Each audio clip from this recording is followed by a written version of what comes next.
इंदौर जिला प्रशासन के अस्पताल और नर्सिंग होम्स के खिलाफ कार्रवाई लगातार जारी है। बुधवार को जिला प्रशासन ने एक ऐसे अस्पताल पर छापा मारा जो पिछले 18 सालों से चल रहा था, जिस पर लोग यकीन करते थे, लेकिन जो हालात यहां नजर आए उससे अस्पताल की पोल खुल गई। न तो रजिस्ट्रेशन, न ही प्रशिक्षित स्टाफ, फीस के नाम पर भी हो रही थी लूट खसोट।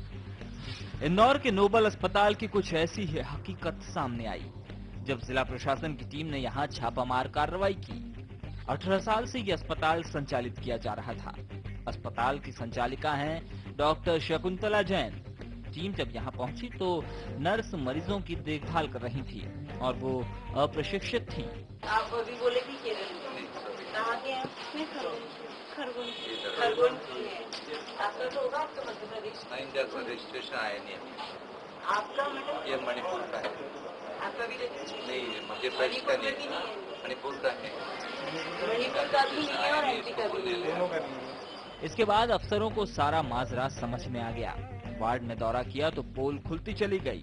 यह है अस्पताल का सुपर डिलक्स कमरा, जिसका किराया 2500 रुपए वसूल किया जाता है, लेकिन कमरे में जगह जगह सीलन आ गई है। अव्यवस्थाओं से नाराज एसडीएम ने जब स्टाफ और डॉक्टर का रजिस्ट्रेशन मांगा तो अस्पताल प्रबंधन सख्ते में आ गया। यहाँ भी रजिस्ट्रेशन कहाँ पर है आपका? एमपी में रजिस्ट्रेशन? रहने वाले कहाँ के हैं? CW वाला दिया था ना। आप रहने वाले कहाँ के? मैं शिप्रा रहता हूँ। क्या किया है आपने? डिग्री कहाँ से की? CW किया मैंने, BMS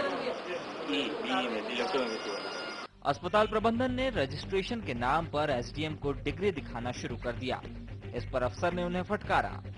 यहाँ देखा कि ओटी रूम में भी मशीनों की वार्षिक जांच नहीं हुई है और आग लगने की स्थिति में मरीजों को बचाने तक का कोई इंतजाम नहीं है। हॉस्पिटल में जो निरीक्षण किया गया उसमें एक सबसे बड़ी बात तो सामने आई कि जो इसके ऑनर हैं, जो स्टाफ है, मतलब जो इमरजेंसी कॉल पे डॉक्टर हैं, उनका खुद का ही एमपी में रजिस्ट्रेशन नहीं है। यहाँ जितना भी स्टाफ है, जो सिस्टर्स हैं, उनमें से कोई भी एमपी में रजिस्टर्ड नहीं है। किसी के भी पास एमपी का रजिस्ट्रेशन नहीं है। उसके अलावा जो हॉस्पिटल का जो एटमॉस्फेयर है वो भी बहुत हेल्दी नहीं है, पूरा एकदम सफोकेशन है। उसके अलावा फायर एग्जिट भी नहीं है, कोई इमरजेंसी प्लान भी डिस्प्लेड नहीं है, प्रोटोकॉल भी डिस्प्लेड नहीं है, काफी सारी अनियमितताएं हैं। चौंकाने वाली बात यह है कि स्टाफ तो छोड़िए, अस्पताल की मालकिन का रजिस्ट्रेशन राजस्थान का है, लेकिन 18 साल से यहाँ नोबेल अस्पताल चल रहा है। 2 दिन में एसडीएम दस्तावेजों की जांच करने के बाद आगे की कार्रवाई करेंगी। कैमरामैन केशव मराठा के साथ वसीम अहमद, इंदौर।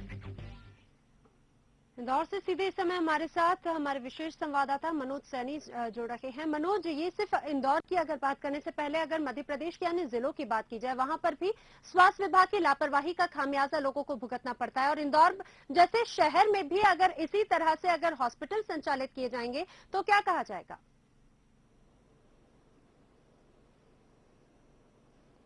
बिल्कुल नैना, आपने ठीक कहा, और जिस तरीके से डॉक्टरी पैसा पर सवाल खड़े होने लगे वो जाहिर करता है।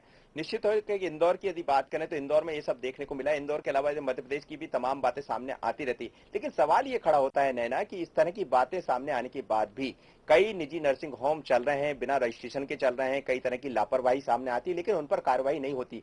लेकिन निश्चित रूप से इंदौर के कमिश्नर की तारीफ करना होगा। खासकर दरअसल स्थिति ये बनी थी, कुछ दिन पहले एक लाइफलाइन हॉस्पिटल है, वहां का मामला सामने आया था फरवरी माह में, तो वहां का भी रजिस्ट्रेशन निरस्त करने 1 महीने के अंदर निरस्त किया जाना है। दूसरी बात यह है कि एक और मामला सामने आया था जिसमें एक बच्ची की आंख का इलाज के दौरान एनेस्थीसिया दिया गया था, जिसमें सीधी सी लापरवाही पाई गई थी और बच्ची की मौत हो गई। उसका भी रजिस्ट्रेशन निरस्त किया जाना था। हालांकि उसमें हाईकोर्ट ने अभी ये कहा जाए कि हॉस्पिटल को राहत दी है, लेकिन सवाल ये खड़ा होता है कि इस तरह की लापरवाही आखिर कब से चल रही होगी शहर में। जहां तक नोबेल हॉस्पिटल की बात करें तो कल जब एसडीएम वहां पहुंची तो आप देखिए, अंदाजा इस बात से लगाइए कि जिस हॉस्पिटल का रजिस्ट्रेशन ही नहीं था वो कई सालों से यहां संचालित हो रही थी।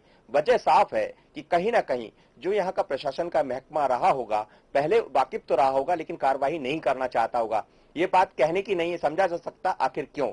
तो इस तरह के कई सवाल है, लेकिन निश्चित है कि इंदौर के जो कमिश्नर है संजय दुबे, उन्होंने इस पूरे मामले को गंभीरता से लिया। तो चूंकि लगातार इस तरह की शिकायतें आ रही थी, चाहे वो लाइफलाइन हॉस्पिटल का मामला हो या नोबेल हॉस्पिटल का मामला हो या एक और अन्य जो हॉस्पिटल जिसमें हाईकोर्ट ने स्टे दिया है उसका मामला हो, तो इस तरह बात आने के बाद एसडीएम ने पूरे मामले को गंभीरता से लिया है और इस पूरे मामले की जांच के लिए एक टीम गठित की गई है जो निजी अस्पतालों में इस समय जांच कर रही है। मैं आपको एक चीज और बताना चाहूंगा कि डॉक्टरों का पैसा, डॉक्टर किस तरीके से जिस तरह से आरोप लगते रहे, गरीब जो लोग होते हैं उनसे इलाज के नाम पर किस तरह वसूली की जाती है, इस तरह के मामले सामने आते रहे।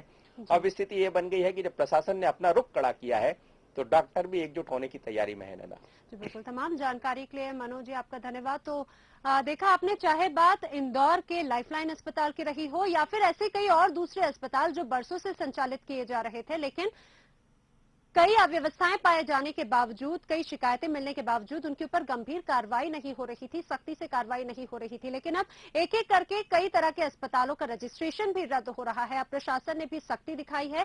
पहले इंदौर का लाइफलाइन अस्पताल, अब नोबल हॉस्पिटल और उसके बाद में अब कई और ऐसे हॉस्पिटल्स होंगे जिन पर सख्ती प्रशासन की नजर आएगी। इसी के साथ खास खबरों में फिलहाल इतना ही, दीजिए इजाजत।